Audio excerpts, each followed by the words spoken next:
Apéro spécial trade deadline. La ligne de la mort des trades. Deadline. La ligne de transfert de la muerte, c'est ça? Ouais, c'est un peu ça. Ouais. C'est un peu de la muerte encore. Mais la muerte, c'est pour les occasions spécifiques. C'est la ligne de la mort. Nous sommes bien d'accord. Installez-vous tranquillou, comment ça va, Alex? Bon, écoute, ça va. Tranquille. On attend gentiment de voir où va... non, je vais rien dire. Qui va aller où? Où va aller quoi? Où va aller qui? Voilà, hein, on a plein de questions à devoir se poser. On espère que vous allez bien, évidemment, ceux qui se sont farcis le top 10 all-time de ce lundi. On a parlé de défense, il y a peut-être des équipes qui vont devoir se pencher sur leur défense prochainement. Rappelons les grandes dates, nous parlons de trade deadline 2022. Pourquoi? Parce que le 10 février de l'an de grâce 2022, vous pourrez suivre la trade deadline 2022 en direct avec Trash Talk. Les dernières heures.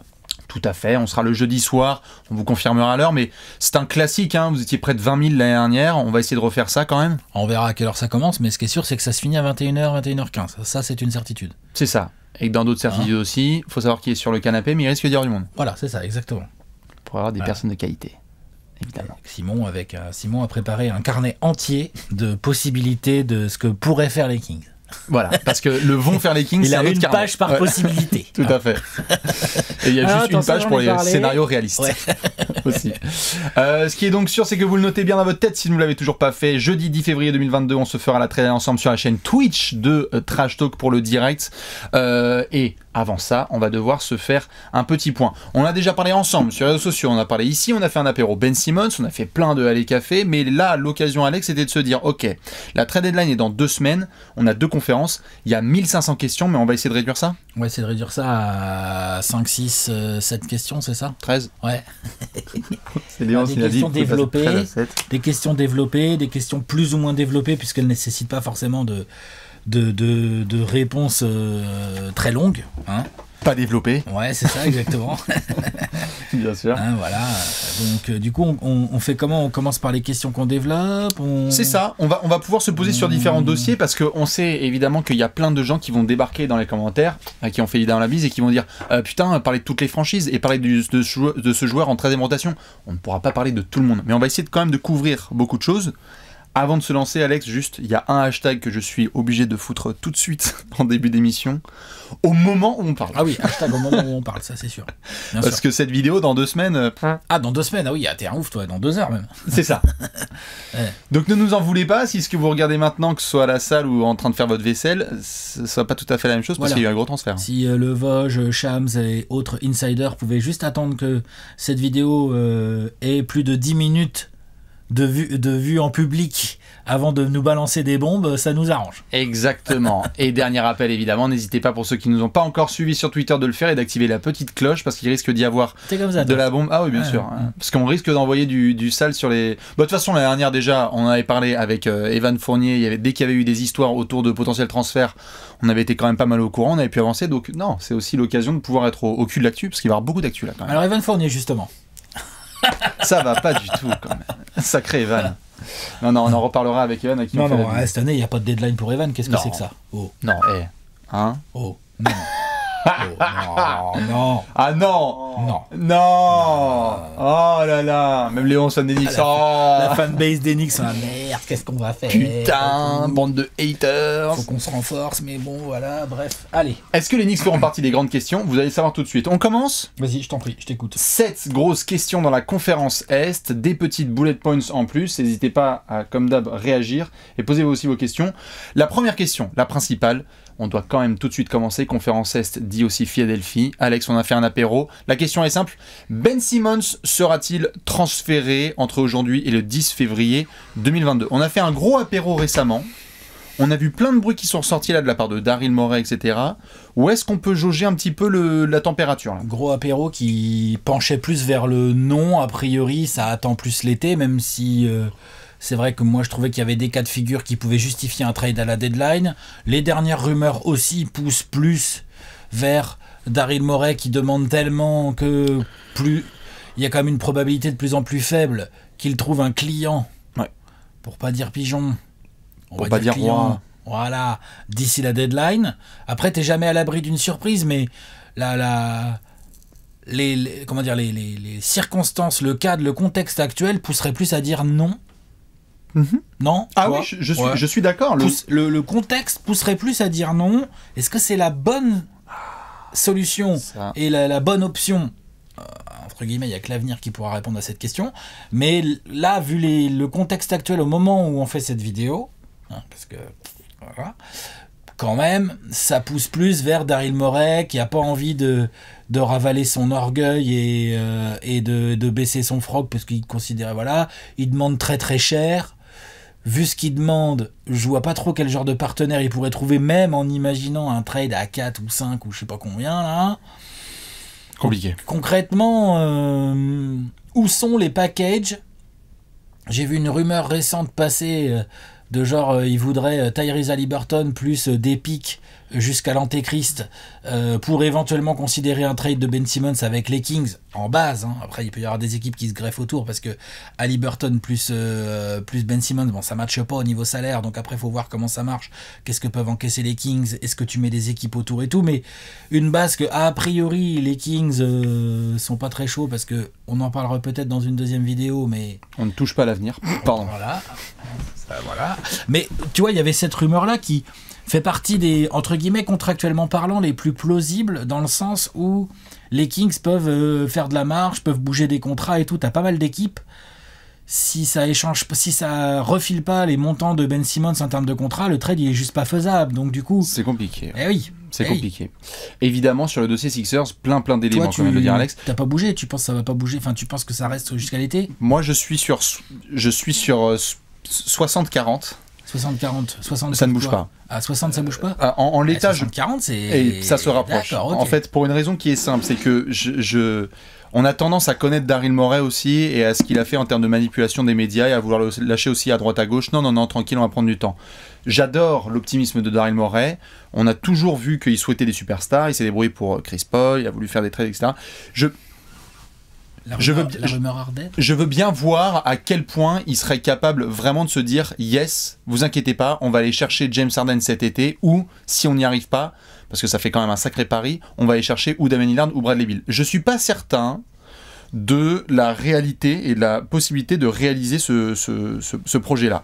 S'il y arrive, fine, bravo pour le jeu de patience. Mais en l'état, j'ai l'impression que lorsque tu prends n'importe lequel de ces dossiers, il faut déjà te défaire d'un potentiel joueur, dont on n'a pas encore parlé, c'est Tobias Harris. Et en l'état, les Sixers, on l'a vu, il y a eu des rumeurs avec les Kings, il y a eu des rumeurs avec les Hawks, il y a eu des rumeurs avec beaucoup de franchises. Si tu essayes de te prendre un Ben Simmons, il faut que tu te fasses aussi le transfert avec Tobias Harris, parce que financièrement parlant, les Sixers ne peuvent pas non plus continuer à enchaîner les salaires dans tous les sens et se dire on a un Embiid au max et puis on va avoir un Tobias au max et puis on va avoir un Harden au max et puis patati et patata. Donc du coup, si je réduis... que 6ème de conf. Exactement. Donc du coup, là où je réduis un petit peu plus mon côté, et je pense encore que, que le 11 février, Ben Simmons ne sera pas transféré. Mais j'émets quand même quelques réserves parce que j'ai l'impression qu'ils sont tellement déterminés à vouloir avoir une superstar qu'il faut un moment aussi que tu fasses la place. Je pense pas qu'ils vont continuer comme ça avec et Tobias Harris et Ben Simmons. Et si tu fais un transfert juste de Tobias Harris, est-ce que tu le fais seul ou comment est-ce que tu fais avaler la salade? Est-ce que tu fais par hasard un gros blockbuster trade? C'est là-dessus où j'ai juste une interrogation. Il va falloir du monde. Il va falloir du monde. Et c'est là où je suis convaincu que ça va pas dépasser le 10 février.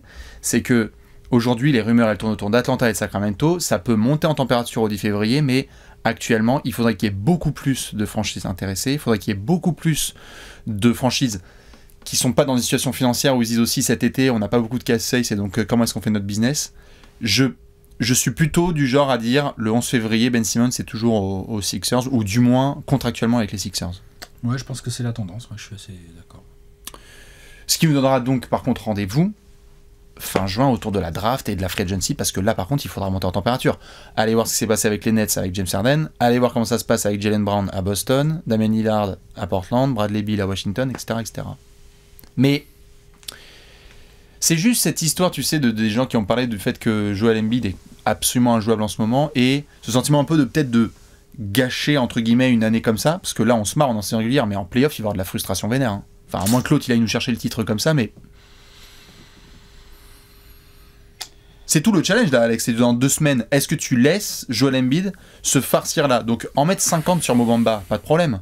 40 sur Jakob Poeltl, il n'y a pas de souci. Mais quand tu galères un peu contre les Clippers et que tu vas aller galérer après contre des équipes bien robustes de la conférence Est au premier ou deuxième tour... Bah là, c'est le premier tour. Oui, tout à fait, mais bon. C'est-à-dire que ces Sixers-là, même avec un Joel Embiid aussi fort qu'en ce moment, genre, à quel moment tu peux te dire, ouais, on regarde le Heat, on regarde les Nets ou même les Bucks et tout, c'est compliqué, c'est pas gagné. Sur un premier tour de playoff dans lequel tu n'aurais pas l'avantage du terrain, ce qui est pour l'instant la fort trajectoire tu vois, possible, tu peux te dire, ouais, on va peut-être avoir Embiid en 30-12 ou en 40-22 si vous voulez, mais en fait, peut-être qu'on va prendre 4-1, tu vois. C'est ça. Et ça... C'est compliqué. Peut-être qu'ils sont prêts, Embiid, Doc Rivers, le management des Sixers, à dire ok, bah on met notre mouchoir dessus. Ils ont l'air assez prêts. Mais c'est quand même un vrai risque d'avoir un joueur aussi fort et aussi dominant et de en fait collectivement de ne pas en faire grand chose. C'est ce qu'on discute. Hein. Tout à fait, c'est ce dont on discutait dans l'apéro Ben Simmons. C'est le jour où Joel Embiid est une certitude physique pour le reste de sa carrière. Bon, bah moi je suis haltérophile et puis Alex est coiffeur. Enfin, tu vois, je te veux dire. Il y a plein de coiffeurs qui sont chauds. Tout à fait. De quoi on parle là. Tout à fait. Non, et Jerry Schwarzkopf, pardon. Voilà. Là tout de suite on a mieux. Mais tu vois ce que je veux dire, c'est qu'on avait dit quand même il y a une incertitude par rapport à Joel Embiid. Tu peux pas te dire le mec il va être comme ça toute sa life. Il faut profiter de son même prime. si t'es à 100%. Être aussi fort, ça va pas être si simple à tenir, même à 100%, tu vois. Donc oui, je vois ce que tu veux dire. Maintenant, je pense que le temps avance et que petit à petit, la fenêtre de tir va se réduire. Et comme il faut une grosse fenêtre de tir avec beaucoup de place et des gens qui vont prendre des gros contrats et donc forcément beaucoup de joueurs impliqués, pas mal de pics de draft, on parle d'une très grosse architecture de trade. Voilà de quoi on parle. Et ces très grosses architectures-là, ça arrive en cours de saison. On a vu James Harden, Houston, Cleveland, Pacers et tout. Ça peut, hein. Mais voilà, plus le temps avance, moins c'est probable. Tout à fait, ça peut escalate quickly. On va rester sur le bateau d'Daryl Morey qui est entêté comme jamais et qui va nous mener ça jusqu'en juin. Juste, je le place là. Pour moi, s'il y a un transfert de Ben Simmons, c'est avec Bibi, c'est avec Atlanta. Ah bah alors ça, je suis pas si sûr que ça, moi. C'est mon avis. Peut-être d'ailleurs... T'auras pas que Atlanta tout seul, hein, mais tu veux dire Ben Simmons atterrit à Atlanta, toi. Je pense que s'il y a un trade qui se fait en l'état, donc encore une fois, au moment où on parle, vu les dispositions qui sont mises par les Kings, qui refusent d'intégrer du Haliburton et De'Aaron Fox, et qui pensent qu'ils vont avoir Ben Simmons. Peut-être que les Kings peuvent changer d'avis aussi. Hein. Oui, tout à fait. Puis Madaron et Léonce aussi dans le package. Mais bon, c'est un peu compliqué. Quelles équipes aujourd'hui veulent se positionner sur Ben Simmons et dire on va chambouler notre effectif pour l'avoir? Il n'y en a pas beaucoup. Je dis juste, moi en tout cas en l'état, s'il y a une équipe qui se positionne dessus, c'est Atlanta. D'accord, ok. Moi, je miserais plus sur les Kings, perso. Très bien. Plus. Mais bon, bref. Sacramento. Atlanta va un peu mieux. Atlanta, je suis pas sûr qu'ils aient envie de taper sur le bouton rouge. On va peut-être en parler, d'ailleurs. On va en reparler. Mais voilà. On est bon sur Ben Simmons? Allez. Première question, c'est géré. Deuxième question. Attention, fans des Pistons, à table, couteau, fourchette, serviette. Qui va récupérer Jerami Grant? Jerami Grant, une des pépites de cette trade deadline 2022, un très bon ailier, on l'avait vu à Denver, on l'a vu surtout exploser offensivement à Détroit, plein de franchises. On a parlé d'une douzaine de franchises qui ont envie de le récupérer parce que c'est le genre de joueur qui peut vraiment faire la différence pour des effectifs qui veulent passer un cap, pas en deuxième option, comme lui il a l'impression de vouloir l'être, mais plus en troisième, quatrième. C'est ça où je voulais tout de suite te dire, vraiment Jerami Grant, Enfin, il s'emballe un petit peu quand même là quand ça commence à parler de... Non, je pense que si t'es le meilleur score d'une des 3 pires équipes de NBA, tu peux être la première option offensive d'une équipe de playoff. N'est-ce pas, Jerami? Tu vois, sa qualité à Jerami Grant, elle est double. La première, c'est que il l'a montré à Denver. Ça peut être un vrai two-way player. Ah oui. Genre qui défend bien, qui rentre des 3, qui est athlétique, poste 3, poste 4. Tu peux faire tellement de rotations différentes. Poste 5 dans un petit small ball ou quoi. Ouais, genre il peut vraiment faire beaucoup de choses. Il peut être au rebond. Tu lui files un peu la balle avec certaines secondes units. Ça peut vraiment être intéressant dans tes rotations si t'es coach. Mm-hmm. Ça, c'est intéressant. Et le deuxième point très intéressant, c'est qu'il est à peu près à 20 millions l'année. Je viens de regarder là. À peu près à 20 millions l'année cette saison, puis là encore la prochaine. Ce qui est donc un contrat tout à fait raisonnable et donc, comme on dit, un asset qui peut intéresser des équipes qui vont pas être affolées devant le contrat de Jerami Grant. Quoi. Non. Voilà. Après... Troy Weaver, il a faim. Troy Weaver. Ouais. Troy Weaver, il a pas la pression du résultat, lui. Hein. Donc lui, s'il trade Jerami Grant, qu'il n'est pas gagnant du trade en termes de joueurs à l'instant T, il en a mais absolument rien à foutre. Hein, on va pas se mentir. C'est un gros croyant de je crois un truc, je m'en bats les couilles du reste de la vie de la Terre, c'est j'y crois, je fonce. Ouais, Bon, ça peut te mener vers des choses très bien comme des choses beaucoup moins bien. Attention, bonnes. Non, mais on est d'accord. Le défunt, mais en gros, je veux dire, Troy Weaver va pas être comme là, on vient de faire Ben Simmons. Là où Daryl Morey veut du talent obligatoire tout de suite, genre All-Star, machin et tout. Troy Weaver. Le plus beau si pic tu lui de draft. 2 joueurs de rotation avec un pic de draft sympa, ça lui va très très bien à l'autre. Hein. Tout à fait. Ou même le plus haut pic de draft d'un package, à mon avis, il le renifle et il dit tiens, viens, on va dîner ensemble. C'est ça. Faut qu'on affine. Exactement. Alors, t'as quoi comme genre? Non, je m'en fous. Oui, voilà, tu vois, genre, tu peux m'en mettre un deuxième. Ah, tu peux mettre un deuxième pic de draft. Magnifique. Pas mal, tu vois. Genre, je vais encaisser du salaire. Tiens, donne-moi ton contrat finissant de merde là. Tu vois, genre, Détroit, t'en bouges pas. Détroit, est-ce qu'ils ont un peu de. Ils ont un peu de cap space, forcément. Ils ont un peu de cap. Avec le niveau qu'ils ont, s'ils ont pas de cap space, non, ils ont du cap space. Ils ont du cap space et ils ont d'ailleurs Kelly Olynyk aussi, qui va être dans les rumeurs, qui fait partie des garçons qui peuvent être transférés. Un élément important à avoir en tête. 29 millions de dead cap sur Blake Griffin des 3 Ah oui.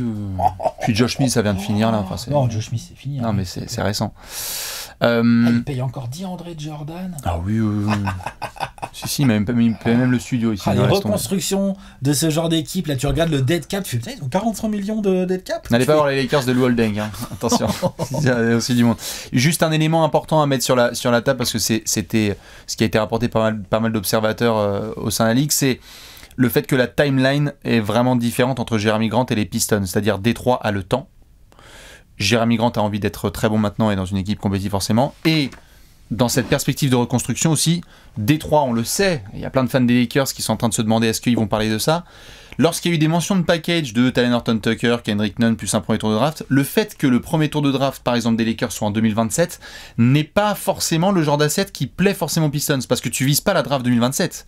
Tu vises la draft 22, 23, un peu de 24, mais tu peux pas aller chercher aussi loin. Sauf que les équipes qui vont avoir des pics intéressants à te filer en 2022 ou 2023, c'est pas forcément des équipes qui sont si intéressées que ça par Jeremy Grant. Pas forcément, je veux dire. Pas forcément. Tu vois ? Non, mais c'est vrai. C'est pour ça que tu peux avoir des joueurs de talent en échange. C'est pour ça que ça a parlé de certains garçons. En tout cas, qui va récupérer Jeremy Grant ? C'est une bonne question. Moi, il y a une équipe que j'adorerais qui se positionne dessus parce que je pense que ça serait très intéressant pour eux en termes de fit et de collectif et de ce que Jeremy Grant apporterait limite tout de suite dans une équipe qui fonctionne déjà très très bien, c'est le Jazz. Le Jazz, c'est sûr. Malheureusement, le Jazz, ils vont essayer. Ils peuvent essayer de convaincre. Le problème, c'est leur pic de draft. Ils vont jamais être. C'est même. Alors, ouais. Pour Utah, sur la rumeur, ils sont vraiment. Ça fait chier. Ils sentent qu'ils sont loin du truc parce que le pic de draft, déjà, n'est pas intéressant. Bah, c'est ça. Et que ta pièce principale, c'est soit Joe Ingles, qui n'est pas du tout, en fait. T'es pas du tout dans la timeline des Pistons. Il te faudra un joueur de talent. C'est-à-dire que. À l'inverse. Quand tu dis un joueur de talent, tu dis un joueur à potentiel. Tout à fait. C'est ça que tu veux dire. Exactement. C'est-à-dire que. Parce que Bogdanovic, il a du talent. Enfin, je veux dire. Il a du talent, certain, mais il n'est pas dans la timeline des Pistons. Voilà. C'est-à-dire que là, si tu échanges Jeremy Grant avec Bogdanovic, tu fais, les mecs, on est. Si c'est pour avoir deux first pick du Jazz, tu vois, je sais pas, moi, C'est pour ça que là, ce qui intéressait, ça fait partie de certains noms, mais lorsqu'il y a eu des premières rumeurs. Pas venant de Chicago, mais venant de Détroit, d'un intérêt qu'il pouvait y avoir pour Patrick Williams, par exemple, du côté de Chicago. Et essayer d'appeler, par exemple, Arthur Ascari. Du coup, Chicago se dit, bah ouais, on le met tout de suite, Jeremy Grant et tout. Bah, tu fous Jeremy Grant avec Zach LaVine, Demar DeRozan, Lonzo Ball, Caruso et Vucevic. À mon avis, il y en a qui claquent des dents quand même du côté de la conférence Est. Ça m'étonnerait que Chicago fasse ça. Mais tu as raison, sur les packages, il faut qu'il y ait soit un pic de draft intéressant, soit un joueur à potentiel. Et là, en joueur à potentiel... Non, parce que c'est pour essayer de répondre à ta question de départ, qui est qui va récupérer Jeremy Grant ? Tu vois ? Washington. Ah bon ? Se positionne sur le dossier. Ah bon ? Tout à fait. D'accord. L'idée est de notamment mieux entourer Bradley Beal. Il y a eu des rumeurs aussi sur Domantas Sabonis, on va en parler. Voilà. Bah c'est le même poste. Plus ou moins. Non ? Tout à fait, mais bon, tu peux... Il y a Rui Hachimura, il y a Deni Avdija. Et ce sont les deux noms, justement, qui sont en négociation. C'est-à-dire qu'aujourd'hui, Rui Hachimura... Washington, ils veulent du tout de suite et ils fileraient du jeune à potentiel à Détroit, quoi, entre guillemets. Hein. Bah, vu qu'on va en parler après, je pense, de Washington, il y a une superstar qui va peut-être prolonger et qu'il faut bien entourer. À voir. Deni Avdija est bon défensivement, mais il y a des interrogations. Rui Hachimura est bon, mais on ne sait pas quel est son plafond réel. Il y a des coups de téléphone qui sont passés. Et si tu es ces équipes-là qui veulent essayer de mieux entourer leurs stars, on avait vu avec Devin Booker du côté de Phoenix ou Trae Young à Atlanta ou d'autres jeunes comme ça qu'on essaie de bien entourer. Ça a été le cas pour LaVine avec DeRozan. Qui tu peux avoir sur le marché si tu es Washington pour essayer de remonter dans la conférence Est ? Ça fait partie des équipes. J'ai pas dit qu'il irait à Washington, mais moi, ça fait partie des équipes que je Mais surveille. du coup, t'es d'accord, c'est pas un deal qui inclurait Kyle Kuzma, a priori. Ah non. Bon, mais du coup, comment tu joues avec Kyle Kuzma et Jeremy Grant? T'as 3-4, hein. D'accord, ok. Ouais, non, mais je dis pas que c'est pas possible, hein. Je dis juste que, voilà, quoi. C'est un peu le même poste, moi, perso, mais... C'est du ok, forward. joie, d'accord, ok, pourquoi pas. Allez. Disons que si tu veux, ils ont pris Kyle Kuzma alors qu'ils avaient déjà Rui Hachimura et Deni Avdija. Donc en termes de logique, Washington, je pense que tu vois... Non mais tu vois, pour répondre à ta question par rapport au fait Ils ont vu un trade gagnant, ils l'ont fait. Et ils ont gagné le trade. Non mais je veux dire par là, ils ont beaucoup de forward, ils essayent de nettoyer le terrain. Il y a déjà l'histoire avec Thomas Bryant, avec Montrezl Harrell et tout. Toi, il y a une équipe, toi tu verrais bien Utah, mais en faisabilité, c'est un peu compliqué. Bah oui, un peu compliqué, mais moi je serais Détroit, j'y réfléchirais quand même à 2 fois parce que je pense que Utah est vraiment une équipe qui va te lâcher du pic de draft. Utah, ils jouent tout de suite le maintenant, quoi. Ah oui, bien sûr. Et donc c'est une équipe qui va te Washington lâcher aussi, hein. la tonne de pic, mais arrête, la tonne de pic de draft, ils vont te lâcher Utah. Et alors oui, ça va peut-être pas être le joueur que tu veux, mais genre c'est grave pour Détroit. Détroit, ils développent Kate Cunningham ou du Isaiah Stewart ou du Killian Hayes ou des gars comme ça. Ils sont pas du tout dans le now, quoi. Ils sont dans le 2026, quoi. Ou enfin, j'exagère un peu, mais pas avant 2024-25, quoi. Je te mets une dernière option. Ouais. Memphis. Ouais, ok, pourquoi pas, effectivement. C'est Ils le poste ont- de Jaren Jackson, mais ça reste. Ouais, à ils vont même être discuter. décalés. Ils ont enlevé Steven Adams. Maintenant, il va être pivot Oup. titulaire. Non, mais je veux dire, il est très important. Hein. Surtout quand il soulève Tony Bradley. Mais s'ils ont un line-up avec Jaren Jackson Jr., Jeremy Grant, Desmond Bane, Dion Brooks ou Neusej et Ja Morant. Moi, j'avais une autre équipe sinon à te proposer, mais t'en je prie. sais pas quelle est la faisabilité réelle du truc. C'est Dallas. Et Dallas aussi est positionné sur le dos. Mais putain. Ils ont déjà des joueurs sur la zone, mais ils ont aucun joueur, genre intransférable. Elle me dit Dorian Finney-Smith, je l'adore aussi, hein. Non. Mais je pense que Jeremy Grant shoot mieux et je pense pas qu'il défende moins bien. Non, c'est sûr.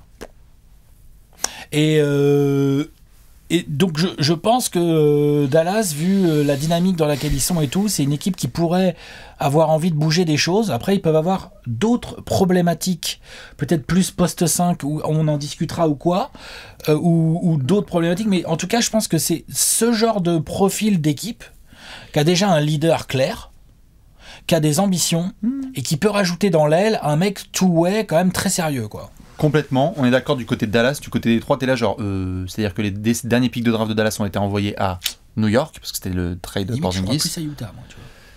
J'entends bien, tout à fait, parce qu'ils peuvent vraiment mettre un gros coup de pression avec ce qui se passe en plus au Jazz en ce moment. Mais Dallas, pour ceux qui se posent la question, qui tu envoies en échange? Parce que tu vas pas les faire kiffer des 3 en leur envoyant Dorian Finney-Smith, hein. ou Tim Hardaway Jr. Est-ce que Minnesota serait capable de venir se positionner sur ce genre de dossier? Minnesota est sur les forwards depuis 2 ans et demi. Tu vois? Et tout à fait, mais Et eux, ils peuvent avoir un jeune à filer avec du potentiel et du pic de draft. Compliqué. Non, mais de toute façon, Jeremy Grant va intéresser plein de gens. Troy Weaver, c'est sûr, il a des coups de fil et il va en avoir encore. Et on va se dépêcher d'uploader cette vidéo avant qu'il se fasse trader. C'est ça. Dites-nous, vous voyez Jeremy Grant, mais c'est un vrai gros dossier parce qu'en effet, il pourrait aller un petit peu n'importe où. On enchaîne? Vas-y. Qu'est-ce qu'on a d'autre? Est-ce que les Hawks vont faire exploser le groupe? Exploser carrément. Il y a eu un transfert. Cam Reddish qui a été envoyé à New York, dont on attend évidemment lui aussi l'explosion. Ça s'appelle pas faire exploser le groupe, ça. Non, tout à fait. Mais il y a une pièce quand même qui est partie de la rotation en échange de Kevin Knox. C'est un premier tour de draft à vérifier. Tu comptes pas vraiment sur lui trop à Atlanta ou... Non, Kevin Knox? Non, D'accord. non. Il nous faut des corps, c'est tout. Voilà. Donc du coup, la question peut-être sous-jacente à ça, c'est si t'es Travis Schlenk, quelle ossature t'essayes de construire autour de Trae Young? Déjà, est-ce qu'il y a forcément DeAndre Hunter dans cette équation? Moi, Non. je dirais que oui. Ah, dans l'équation de L'équation construire autour de Trae Young. Oui. Ouais. Capella, John Collins, Gallinari. Demain, tu téléphones à Travis Schlenk, bonjour, c'est pour me renseigner sur Gallinari. Mondialement. Le mec, il fait, bah, j'ai tout mon temps, pas de problème, monsieur, bonjour monsieur, vous voulez des Tuto cacahuètes, bueno. vous voulez des cacahuètes et tout, quoi, tu vois? Pas de On est problème. d'accord, discutons. Ouais. Après, il faut voir la propale, mais je pense que Gallinari, concrètement, dans le front office d'Atlanta, s'il y a une proposition à peu près potable, ça trade. Il y a 3 joueurs qui sont quasi intransférables en l'état à Atlanta. Trae Young, Trae Young, Hunter, DeAndre Hunter quasi, parce qu'en fait, il est en train de montrer que quand il est là, c'est le troisième pour toi. Et c'est contractuellement, c'est Capella. C'est-à-dire que là, cette année, il peut être... C'est pour une autre problématique, oui. C'est pour une problématique contractuelle. Mais juste, c'est légalement, quoi. Et par contre, après... il peut pas être transféré. Voilà, oui, c'est compliqué. Par contre, après, il peut l'être, vu l'évolution de Okongwu, c'est plutôt cet été qu'il faudra se pencher sur Capella. Mais donc, du coup, par contre, derrière, Bogdanovic, Huerter, Gallinari, Delon Wright, Lou Williams, John Collins, tu peux y aller. Ouais, c'est vrai, donc tu peux faire exploser le groupe à minima. Tu gardes une petite ossature, un petit noyau, mais autour tu... Tout à fait. Et pour rappeler les éléments pour ceux qui suivent les Hawks, parce qu'on est 14 en France, mais qui n'ont pas forcément suivi les derniers mois. L'année dernière, on en parlait déjà, on avait fait une vidéo où il y avait John Collins en couverture, sur la trade deadline. Il a fait des gros playoffs. Il a fait des très gros playoffs, il a fait une belle saison, il a eu un beau contrat. Travis Schlenk a une mission, c'est essayer de mettre une autre superstar à côté de Trae Young. C'est le travail qui fait qu'il accumule des assets et qu'il y a du Sharif Cooper et du Jalen Johnson et plein d'autres garçons qui sont en backup au cas où s'il faut filer des pics de draft ou du jeune à talent. Il faut savoir niveler le truc. Est-ce que Jeremy Grant, tu le mets à côté de Trae Young, soudainement la conférence Est trempe devant les Hawks? Moi perso, je rigole. Est-ce que Jeremy Grant est plus fort que John Collins? Moi perso, je rigole. Non, je suis d'accord. Bon. Est-ce que Jeremy Grant a plus de potentiel que DeAndre Hunter? Parce qu'on parle de ces postes-là, c'est pour ça que je compare tout à ce fait, mec-là. Hein. Exactement. Donc moi je suis d'accord avec toi là-dessus. Et donc en l'état, c'est essayer d'ajouter une superstar. Et qui sont les superstars ou stars vraiment disponibles? Disponibles tout de suite, ou alors que tu pourrais commencer à bosser à la deadline pour les avoir cet été. Sur des postes où tu es vraiment dans le besoin, il y en a... C'est quoi, c'est les postes 2-3 dont on parle dans ce cas-là? Tout à fait. Il y a dans le viseur, là actuel, il y a clairement un intérêt pour Ben Simmons, c'est pour ça que j'en parlais. Il y a vraiment la possibilité qu'il y ait un trade. Donc il jouerait pas meneur, Ben Simmons, du coup. Qui jouerait pas meneur, tout à fait. Parce que... Non, mais la perspective d'avoir Ben Simmons qui vient couvrir défensivement sur les galères de... Et DeAndre Hunter et Ben Simmons dans les ailes. Voilà. À Atlanta, ça... Il y a moyen de cacher Trae Young. Tout à fait. Toute la question, c'est de savoir après comment tu fais un trade, etc. avec d'autres franchises, parce que John Collins, je sais pas si à Philadelphie, ils seront hyper intéressés. Ils sont potentiellement intéressés par un pairing. Il va falloir ajouter des choses. Il va falloir ajouter des choses. C'est pour ça que, pour ceux qui n'avaient pas les éléments, Philly et Atlanta étaient en conversation. Philly avait dit, on peut discuter, est-ce que vous prenez Tobias Harris? Travis Schlenk, il a raccroché. Évidemment qu'il a raccroché. Par contre, peut-être qu'il a raccroché et que derrière, il a pris son téléphone, a fait allô les Kings, allô Dallas, allô Indiana, Portland, allô je sais pas moi qui, tu vois, genre voilà, Indiana, des équipes comme ça.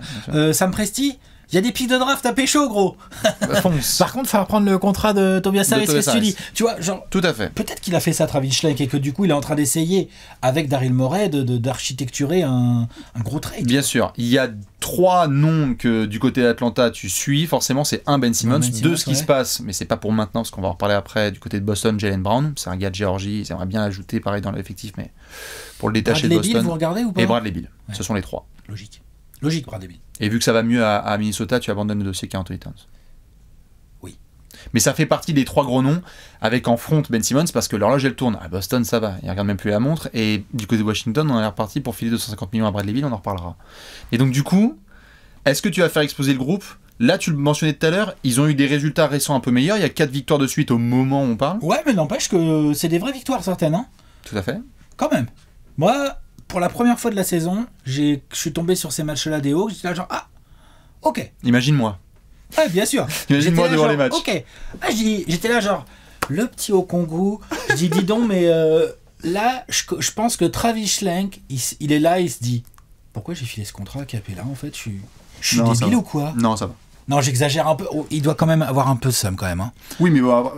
Non, mais je te dis pas que Capella, t'en as plus besoin. Je te dis juste que ce contrat gros, que en plus tu peux pas trader maintenant, et tout, machin, et quand même, quand tu vois Okongwu, là, alors après Okongwu, il faudra voir les blessures, l'évolution et tout, mais par contre, il y a un truc qui est clair, c'est que par rapport au début de saison, où tout Capella qu'il était, on était là genre, mais attends, je comprends pas, pourquoi elle marche plus la défense? C'est Claude Capelline. Du coup, tu regardes les matchs d'Atlanta, tu fais, bah oui, parce qu'en fait Capella il joue en Crocs. C'est devenu tu vois, genre je sais même pas avec qui j'allais le comparer, mais en tout cas un pivot qui défend pas ouf, alors que à la base il est quand même là principalement pour rebond, défense, roll quoi. Et que du coup quand le petit Okongwu se met, enfin le jeune Okongwu, parce qu'il est pas petit l'autre, hein, il se met à jouer, l'autre tu retrouves du sérieux, de la dureté, et ça switch, et ça rigole pas au rebond, et il en veut, il a la dalle. Il a encore beaucoup de boulot, mais oui, les perspectives sont hyper intéressantes. Mais il y a un truc genre mais c'est compliqué de se dire, en fait, c'est pour ça qu'à Atlanta il n'y a pas de regret, c'est que c'est compliqué de se dire on essaye de jouer Okongwu quand même un peu là des fois. Hein. Tout à fait. Maintenant il y a un côté à Atlanta où tu te dis t'as pas de regret pour le deal Capella, parce que T'essayes de jouer le haut du tableau, donc tu vas pas te demander à Okongwu d'être le Non, titulaire. t'as pas le choix, fallait le signer, Capella, après. Et il fallait le signer, évidemment. Les playoffs qu'il fait, attends. Et les playoffs qu'il fait, il a affronté Embiid, il a affronté d'autres garçons. Je suis d'accord. Ah non, mais Capella, moi je crois toujours en Capella, hein, c'est pas ce que je dis. Hein. Et d'ailleurs, ta rotation, si Capella revient sur deux jambes comme c'est l'intention, si tu te ramènes en avril et que ta rotation c'est Capella Okongwu, je veux bien voir le reste de la conférence Est au niveau du poste de pivot, tu vois. Mais en fait, c'est ça. C'est pour ça que je posais la question, genre, est-ce que vraiment c'est un travail d'explosion de groupe ou plutôt d'ajustement d'ossature? Pour moi, c'est plus de l'ajustement d'ossature. Pour moi, il y a Gallo ou du Werther ou du Bogdanovic qui sont sur la sellette, si on peut dire ainsi, où Travis Schlenk peut être tenté de se dire ouais, là, je vais peut-être améliorer mon roster, quoi. C'est toute la question. Moi, je pense qu'il faudra vraiment surveiller là, les 2 prochaines semaines en termes de résultats. C'est-à-dire que là, il y a cette espèce de montée en puissance. Trae Young qui vient d'être joueur de la semaine, donc tout de suite, tout le monde va mieux. Mais tu peux pas juste... C'est l'arbre qui cache la forêt. Tu peux pas juste te dire on a fait 4 bons matchs, non. Et puis voilà. C'est tout un travail de general manager, c'est de savoir aussi qu'est-ce qui s'est passé dans le rétroviseur. Donc, la réalité, c'est qu'à Atlanta, il y a certaines incertitudes, que tu as enlevé déjà, no disrespect envers Cam Reddish, mais tu as enlevé une mauvaise herbe, parce que ça se savait dans le vestiaire que depuis cet été, il voulait partir. Et donc, du coup... On va surveiller là si la dynamique elle continue en ce sens. Donc il y a eu des bons résultats, ils ont battu Milwaukee, Minnesota, Miami et Charlotte. Si tu peux continuer ainsi. Mais je surveillerai vraiment jusqu'au buzzer, et même quand on va faire le live avec toi et avec Simon, je surveillerai toutes ces histoires autour de Ben Simmons. C'est rare d'avoir un joueur potentiellement disponible comme ça, et que Atlanta, qui n'est pas une place de free agency très attirante pour du monde, peut récupérer un joueur comme ça. Je suis d'accord, et il y a des assets contractuels avec déjà Gallinari. Après, tu peux ajouter des choses. Il faut juste que Travis Schlenk et Morey réussissent à investir au moins 1 voire 2 équipes en plus. Parce qu'Atlanta va jamais prendre et Ben Simmons et Tobias. Il faut aller le shipper ailleurs. Tu vois ? Oui. Donc, il y a toute une réflexion. Mais oui, bien sûr, Atlanta peut avoir des coups à jouer, hein. À la question, donc, est-ce que... En Trae Young, quand même, ils ont en Trae Young, je veux dire, t'es Ben Simmons, ou t'es d'autres joueurs d'ailleurs, comme ça, forts, et on te dit, gros, en fait, tu vas avoir des pivots qui défendent, et puis à la main, il va y avoir Trae Young, et toi, tu vas t'occuper de l'aile, tu sais que c'est un job intéressant. Ouais, le pick and roll, Ben Simmons... Ouais, et puis même, Trae Young, c'est un joueur, on oublie, mais... Il peut jouer sans ballon, il peut faire beaucoup de choses. Donc Ben Simmons, on dit ouais, scoring pas terrible au shoot. Au scoring, il est pas si mauvais finalement, Ben Simmons. Bien sûr. Et puis surtout, c'est un putain de distributeur qui peut prendre les rebonds. Enfin, il y a effectivement, je suis pas surpris qu'Atlanta soit intéressé, quoi. Est-ce que à la question, vous avez une réponse? Est-ce que les Hawks vont faire exploser le groupe? Moi, je dis... Exploser, moi je dis non. Moi non plus. Exploser, non. Mais surveillons le dossier Ben Simmons. On enchaîne? Ouais. Direction Indiana, sortez vos meilleurs bobs. Qui sera le premier joueur des Pacers transféré? Plein de rumeurs sur nos amis d'Indianapolis, puisqu'on a du Caris LeVert, du Miles Turner, du Domantas Sabonis. Chaque dossier est évidemment très différent. On rappelle que Malcolm Brogdon est intransférable cette saison de par la nature de son contrat. Oui. On a eu plein de rumeurs, Alex, sur Miles Turner qui vient de se blesser, Caris LeVert qui intéresse les Cavs, Domantas Sabonis on ne sait pas. C'est quoi ta réaction à chaud? Ta question... Quel est le premier joueur des Pacers qui sera échangé? Ça sous-entend que les Pacers vont bouger d'ici la deadline. Je pense. Moi aussi. Et je pense que ça sera Domantas Sabonis. Ah, t'es joueur. Je suis comme ça, moi. Oh, t'es joueur. Ouais. Tu l'envoies où, tiens? Alors, attends, avant de te dire où je l'envoie, je vais te dire pourquoi je réponds ça. Vas-y. Déjà, Miles Turner, il y a un petit côté... Déjà, il vient de se blesser, c'est relou. Ensuite, il y a un petit côté serpent de mer. Miles Turner est transférable, limite, depuis qu'il a signé son nouveau deal. Il n'est pas transféré, pourquoi? Parce que je pense qu'il y a un petit peu trop de gourmandise du côté de Kevin Pritchard. C'est Kevin, hein? C'est ça, hein? C'est Kevin, ouais, son prénom. Stéphane. Ouais. Du côté de Kevin Pritchard. Et que, il y a des équipes qui pourraient être très intéressées par Miles Turner. Salut les Hornets. Tu vois, genre... Portland, les Lakers, Dallas. Le profil est réel. Ouais. Mais Miles Turner, à chaque fois, on est là, et tout, tu vois, il y a une petite hésitation, puis il se blesse pas au bon moment. Moi, je trouve qu'il y a un côté serpent de mer qui fait que ça se trouve, Miles Turner, c'est un Pacers à vie. Bon, peut-être pas non plus, non, mais ça passe peut-être le 11 février. Ouais. Ça peut.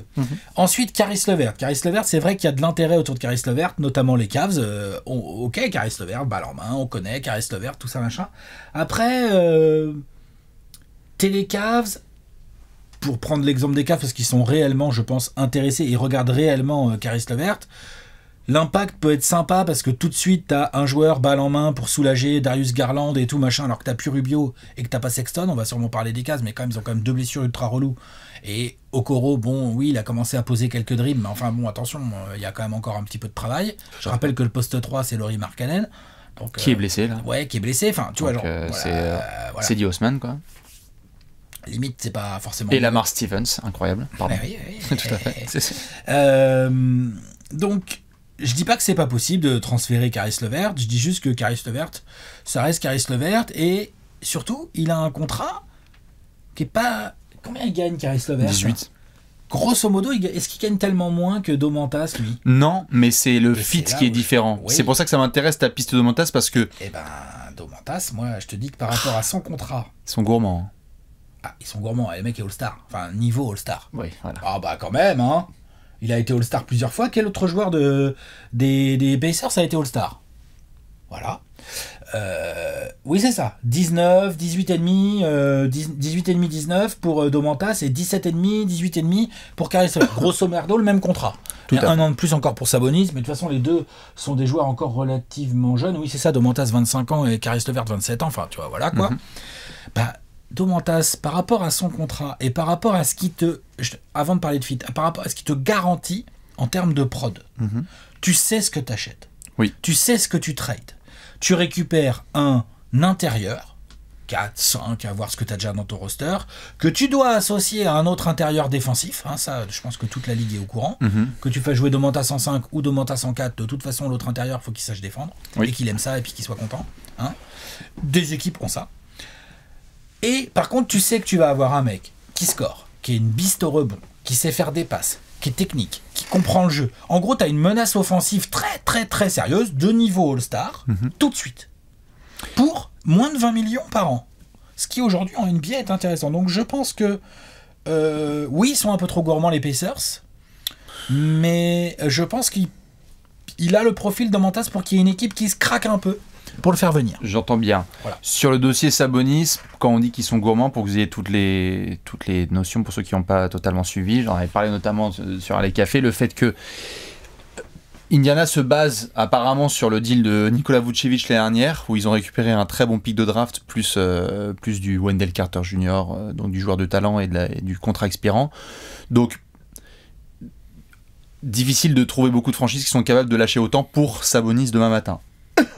Maintenant, je te suis, c'est un joueur qui a une production directe. Le fit est un petit peu différent, dans le sens où Sabonis, en fait, il arrive demain matin dans ton équipe. Il faut que tu l'intègres dans le jeu. Pardon, excusez-moi, je prends une petite lampée. Bah, il faut qu'il touche des ballons. Il faut qu'il touche des ballons. Il faut qu'il prenne tout de suite des ballons. Et mais c'est pas un joueur qui... C'est des super bons écrans. Bien sûr. Plein de choses. Hein. Là où moi, la réponse est Caris LeVert. Je pense que ça va être le premier transféré parce que le dossier Miles Turner est vraiment compliqué. Au niveau de sa blessure au pied, il faut un deuxième avis médical. Il y a beaucoup de gens qui sont inquiets là-dessus. Donc en effet, comme tu le dis, ça peut dépasser en février. Moi, je suis sur Caris LeVert parce que tu sais ce que tu vas avoir tout de suite et le fit est un peu plus évident. C'est-à-dire que c'est un mec qui va soit être titulaire, soit en sortie de banc. Il va get buckets et tu sais que tu as ton Jordan Clarkson plus si tu veux ou pas. Tout dépend de la façon dont tu vois Caris LeVert dans ton effectif. Les Cavs sont depuis longtemps sur lui. Il y a eu des bases de Ricky Rubio plus un potentiel pick de draft pour récupérer les services de Caris LeVert. J'adorerais que ça se passe comme ton scénario, c'est-à-dire si Sabonis là il se fait transférer à la deadline, elle est incroyable cette trade deadline parce que c'est un joueur puissant, all-star et qui peut changer la dynamique de une équipe dans sa conférence. Que ce soit une équipe de l'Est ou de l'Ouest qui le récupère, on va faire genre putain merde, je veux plus les affronter différemment en play-off quoi. J'ai l'impression que c'est un petit peu tôt. Domantas n'a pas demandé son transfert, mais apparemment il accueillerait tout à fait la possibilité d'être transféré. Il n'a pas demandé non plus. Non, mais par contre, de ce qui circule dans l'Indiana, c'est que le fit entre Rick Carlisle et Caris LeVert n'est pas tip-top, et que donc de commun accord, c'est pas non plus la suite qu'on va avoir le plus. Surtout quand tu vois que, très clairement, à Indiana, tu rentres, il y a marqué Chris Duarte. Donc c'est pas comme si non plus Rick Carlisle n'arrêtait pas de dire genre en fait j'adore Caris LeVert, mais en fait je suis arrivé, les premiers choix de draft que j'ai fait c'est Chris Duarte et Jackson en pivot. L'avenir il se passe là. Il se passe avec Chris Duarte notamment. Donc moi je répondrais Caris LeVert. Mais ça veut dire que tous les deux, on n'a pas mis Miles Turner, quoi. Cette blessure le pénalise énormément. La et pénalise blessure, les il y a le Pacers. côté serpent de mer aussi.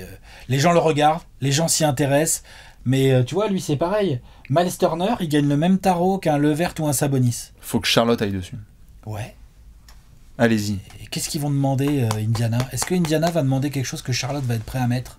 Bah, Gordon Hayward, il va pousser pour jouer à domicile, comme on dit à Indiana. Mais sinon... Charlotte, tu lâches Gordon Hayward pour avoir Non, il faudra faire évidemment tout un bordel, mais...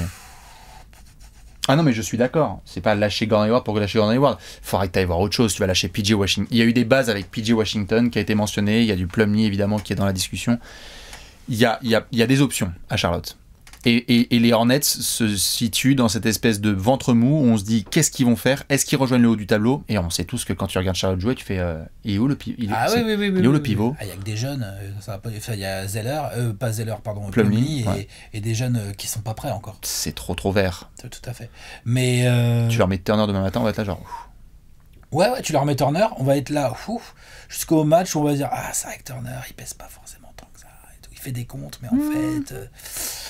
Ta défense elle est un peu meilleure parce qu'il fait des contres, mais en fait Joel Embiid vient de l'enfoncer tout pareil en fait. Si, tout à fait. Plumlee. C'est tout à fait. C'est con, mais c'est bien vrai. Sûr. Hein. Si Miles Turner publiquement a dit qu'il va avoir un rôle un petit peu différent, que Indiana veut faire une petite transition et qu'on leur propose PJ Washington plus du pick de draft et des bonbons en direct de Charlotte et une photo dédicacée de Jordan. Dire oui à ça, bien sûr qu'ils peuvent dire oui à ça. Parce que du coup, tu as un jeune de talent et tu peux avoir un petit pick de draft. Petit. Commencez pas à faire les gourmands. En tout cas, tu restes sur Domantas, j'adore, franchement. Et moi, je vais partir sur Caris LeVert. Et si Dallas débarque et dit... ou à Dallas, je vais te faire un premier. Dallas débarque et dit, on vous file... Ils ont quitté le dossier Miles Turner. Ah, le dossier Miles Turner, oui, mais le dossier Sabonis. Ils n'ont jamais été dessus, peut-être parce qu'ils considèrent que c'est pas compatible avec Porzingis. Sabonis Porzingis. Je suis pas non plus un gros convaincu. Par contre, ce qui est sûr, c'est qu'en attaque, oh là là. En défense, je suis d'accord. Mais en attaque, oh là là. Doncic, Porzingis, Sabonis, oh là là. Compliqué à défendre. Mais après, je suis d'accord, je suis pas sûr de l'équilibre. Comment? Maga. Je suis pas sûr de l'équilibre. Portland. Vive Dallas.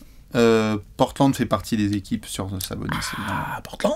Et puis ils peuvent avoir des trucs à filer que Indiana peut accueillir en disant pourquoi pas, machin et tout. Si, ils peuvent.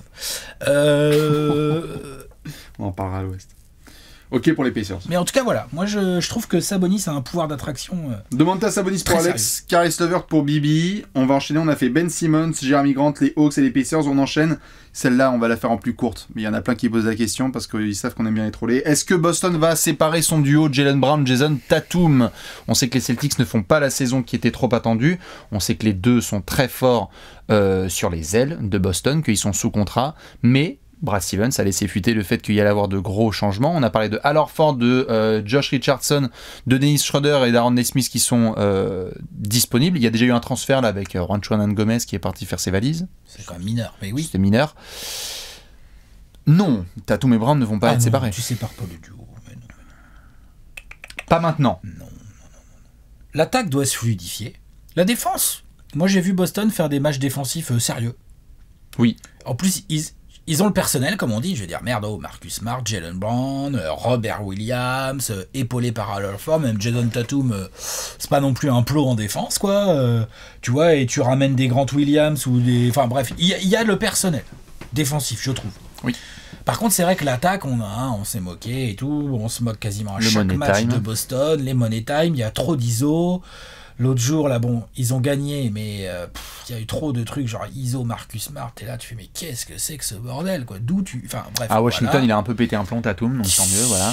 Voilà, bon, après, Tatum, il en met 50, donc forcément, ça aide pour gagner, hein. Donc pour moi, c'est plus une question d'attaque qui doit se fluidifier. Est-ce que c'est des histoires de changement de joueurs? Peut-être. Est-ce qu'il y a aussi un coach qui est rookie et qui doit aussi lui-même progresser, hein, Udoka, ouais. Et puis un travail autour de l'osmose et tout. Ça passe pas mal par le coach. J'ai parlé de Sabonis. Est-ce que c'est un client qui intéresse Boston, ça? Tu dis qu'ils veulent bien mettre Horford ou je sais pas quoi sur le truc. Bah, Sabonis, Robert Williams, c'est une raquette casse-couille, ça, non? Tout à fait, c'est casse-couille. Mais je vois, non? Ouais, tout à fait. Mais alors là, Sabonis, Tatum, Brown... Sabonis, il fait du bien à une attaque. Hein. Non mais complètement, mais alors là, Sabonis, Tatum Brown, il y en a un qui va devoir jouer le rôle de la troisième roue du carrosse et je sais pas qui est prêt. Hein. Parce que je pense pas que Sabonis va accepter d'être une troisième option à Boston, et je pense pas qu'un des deux garçons va vouloir. Et pourtant, la direction que veut prendre Brad Stevens, c'est essayer de consolider son duo avec une troisième star, mais alors va la trouver. Bah Sabonis. Moi je suis Boston, j'essaye, je tente ma chance. J'appelle Kevin Pritchard, je dis bon, tu te rappelles, on a quand même eu chez nous Larry Bird qui est un ancien de chez vous. Enfin, un né de l'Indiana, donc on peut peut-être faire affaire ensemble, non? Ah, les raccourcis. Non, mais je déconne, mais franchement, je trouve que... mais après, je vais pas mettre Sabonis partout, attention, c'est juste que là, on enchaîne Pacers, Celtics, et Moi, si Boston veut vraiment faire des moves... Cet été. Du coup, Boston bouge pas trop à la deadline. Non seulement ils séparent pas leur duo, mais ils bougent pas trop à la deadline. Les seuls mouvements qu'ils vont faire, c'est financier, parce qu'on n'oublie pas cette dimension, parce qu'on parle à chaque fois de sportif et ce qui se passe sur le terrain, mais il faut aussi gérer les finances. Donc je vous laisserai aller regarder. Vous tapez Boston Celtics salaire, si vous voulez, sur Google. Ah, c'est relou. Vous irez voir que ça paye, je sais plus, ils sont combien, tu peux aller checker, ils sont quoi, à 140 millions, je crois, en termes de salary cap, enfin de salaire distribué cette saison. Donc il y a eu un mouvement avec Juan Hernan-Gomez qui prenait 7 millions l'année. Il y aura Dennis Schroeder qui, lui, peut bouger, il est à 5 millions cette saison. On a eu aussi... mais il est utile, hein. Ils sont à 100, total cap 139 millions. Bon, pour être play-in tournament. Compliqué. Du coup, il peut y avoir des mouvements faits à Boston, mais je crois pas à la question principale Jaylen Brown, Jason Tatum qui est séparé. Non. Par contre, j'en avais parlé en direct et je le remets ici. Rendez-vous à la draft 2022. Vraiment. Je suis très sérieux. Je sais que les fans de Boston, ça les fait chier d'entendre ça, mais si ça continue à prendre cette direction, Jaylen Brown, Jason Tatum plus Marcus Smart, qu'il faudra aussi surveiller, parce que ça fait un bail qu'il est dans les rumeurs de transfert. Attention. Ah, puis il a un contrat qui peut être un asset intéressant. C'est intéressant, tout à fait. Donc, je pense que tu gardes la paire Tatum Brown, mais, wow, si tu passes la deadline là, il va falloir que ça joue nettement mieux, parce que sinon, là, cet été, je pense qu'il y en a qui vont mettre des gros coups de pression à Boston en mode, t'es sûr que tu veux pas tel ou tel joueur? Moi, c'est pour ça que je les imagine bien faire un move assez gros, là, à cette trade deadline, un move qui n'inclurait pas Brown ou Tatum, hein. Donc avec du Smart, du Horford. Du Horford ou du Smart ou les deux ou du, tu vois. Il faudra faire la salade. Hein. Ouais, bah bien sûr, et peut-être qu'on va leur dire ouais, il faudrait mettre Josh Richardson dans l'histoire et peut-être que Boston ils vont faire écoute, pourquoi pas, faut voir ce que tu nous donnes, tu vois. Ouais. Alors Nesmith, etc. Dans tous les cas, les fans de Boston, dites-nous ce que vous en pensez. Il reste deux grosses questions. Vas-y. Les Knicks vont-ils se renforcer? Wow. Nos amis de New York, dont on doit parler forcément parce qu'on avait fait plein de présentations lors des 30 jours, il y avait des attentes. Julius Randle, Tom Thibodeau, Evan Fournier et compagnie. Il y a eu un transfert déjà pour récupérer Monsieur Cam Reddish du côté d'Atlanta. Il y a des interrogations, nous on en parlait en off, Alex. Est-ce que les Knicks vont nous préparer un autre trade pour remonter dans la conférence Est, ou est-ce que c'est juste de l'interne qu'il faut régler avec les joueurs qui sont déjà présents? Moi, je pense qu'il va y avoir un transfert d'un certain meneur qui ne peut plus défendre. Et même un peu attaquer, d'ailleurs. Je pense que Kemba Walker va se faire transférer d'ici 2 semaines, gentiment. Ah bah, le but, c'est juste de libérer de la place. C'est-à-dire, là, en l'état, il y a des embouteillages. Il y a certains soirs où tu fais pas jouer Evan, mais tu fais pas jouer Cam Reddish, mais tu fais jouer Quentin Grimes. Ça, tu fais pas jouer... Oui, tu fais pas jouer Evan, oui, d'accord. Oui. Il y a déjà des histoires de rotation en interne. C'est-à-dire savoir ce qui se passe entre, on en a déjà parlé Alex, des titulaires face aux remplaçants. Qu'est-ce que tu fais de ces rotations-là? Tu as 48 minutes à devoir répartir entre du Quickly, Derrick Rose qui va devoir revenir, Quentin Grimes qui va être là sur la ligne arrière, Evan Fournier, tu viens de récupérer Cam Reddish qui est pas un ailier fort, hein, on va pas se mentir. Et pareil à l'intérieur, t'as Obi Toppin et Julius Randle, t'as Mitchell Robinson, Nerlens Noel qui va revenir, sur les postes de 3 en t'as RJ Barrett pareil, t'as Mitchell Robinson, Taj Gibson, Nerlens Noel. Il y a quelques embouteillages et des choses à devoir régler. J'ai l'impression que là, ils ont déjà enlevé Kevin Knox.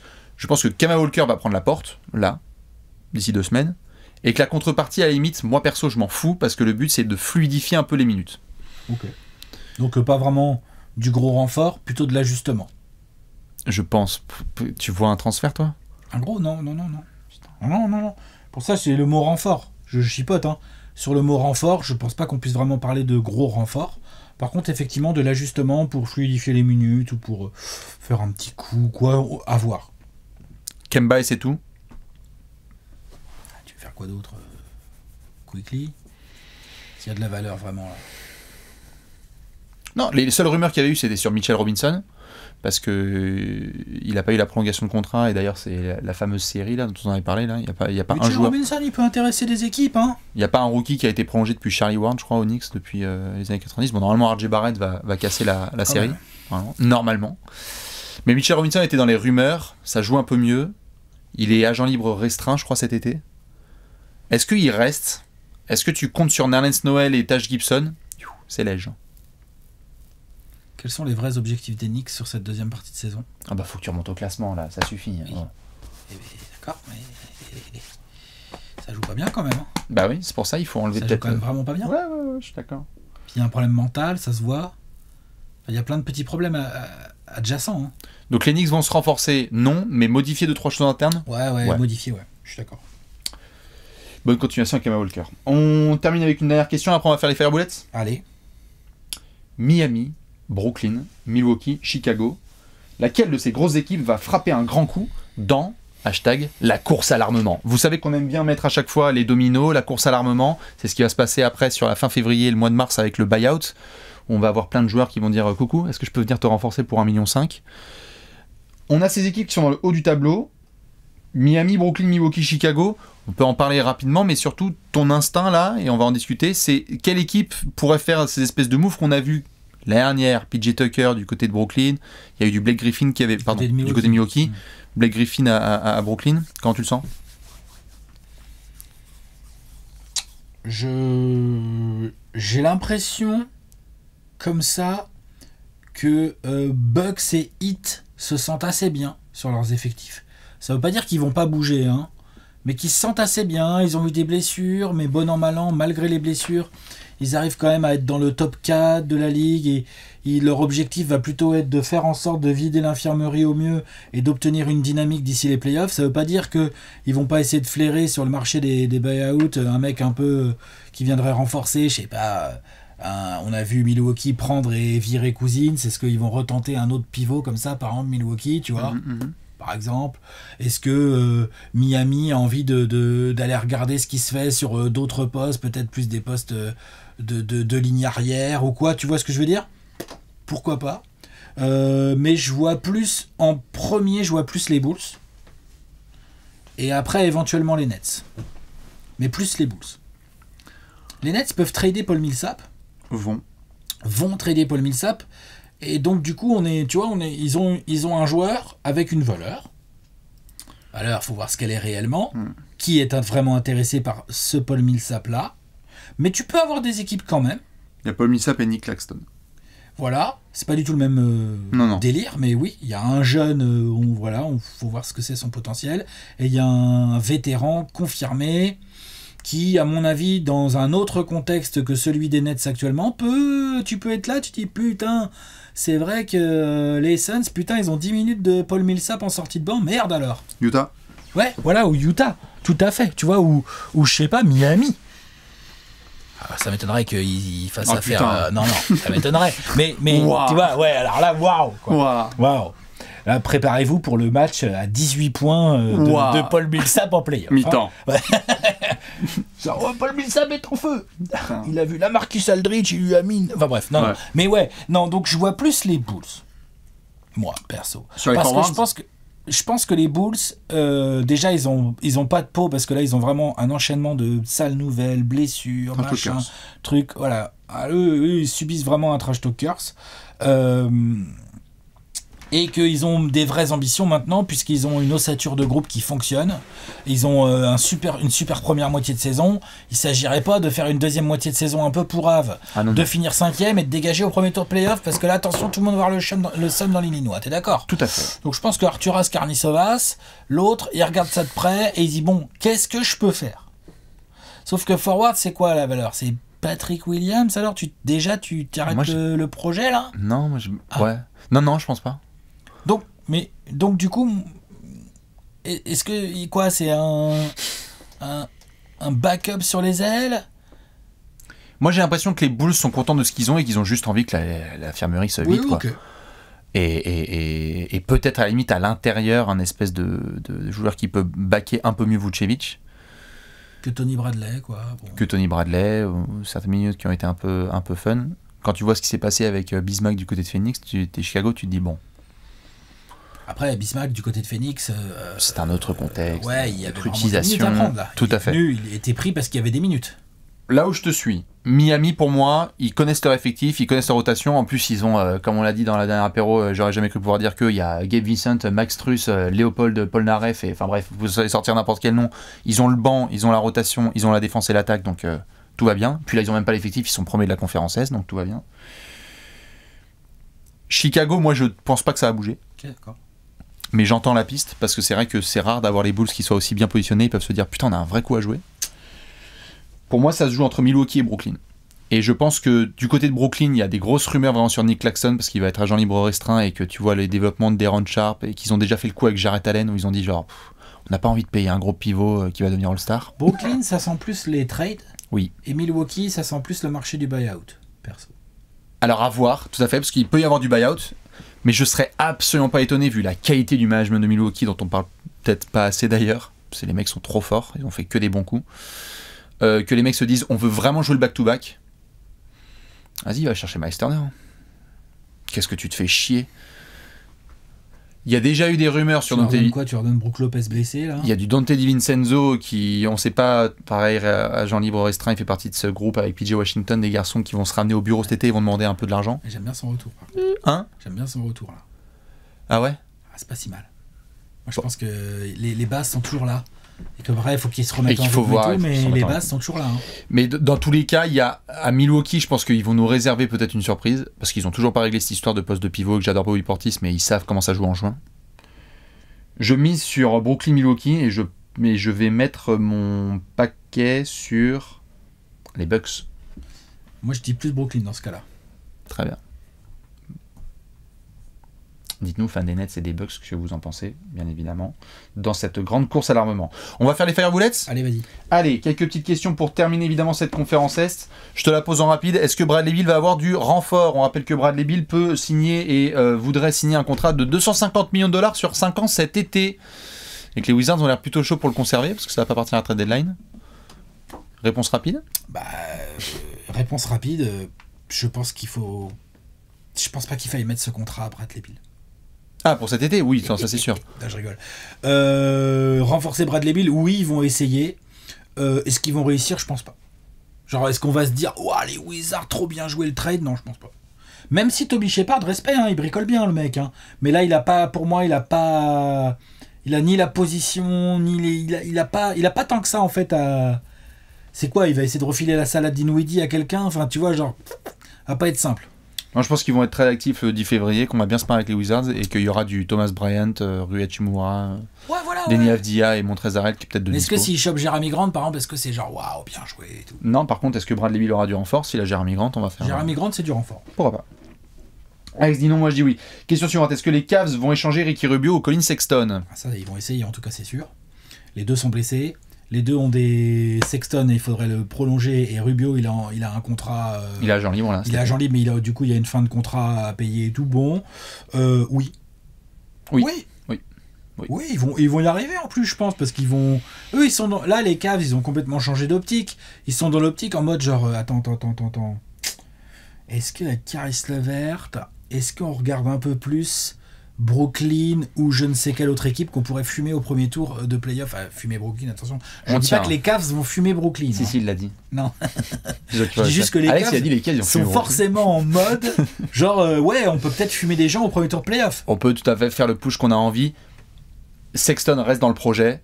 Ricky Rubio, beaucoup plus. S'il faut scinder, c'est pour ça que je posais la question avec Sexton et Rubio. C'est plutôt Ricky Rubio. Plus là, le fait qu'il va falloir signer, ça fait beaucoup. Voilà. Sexton, par contre, on est plus sur une négociation cet été en tant qu'agent libre restreint, si je ne dis pas de bêtises.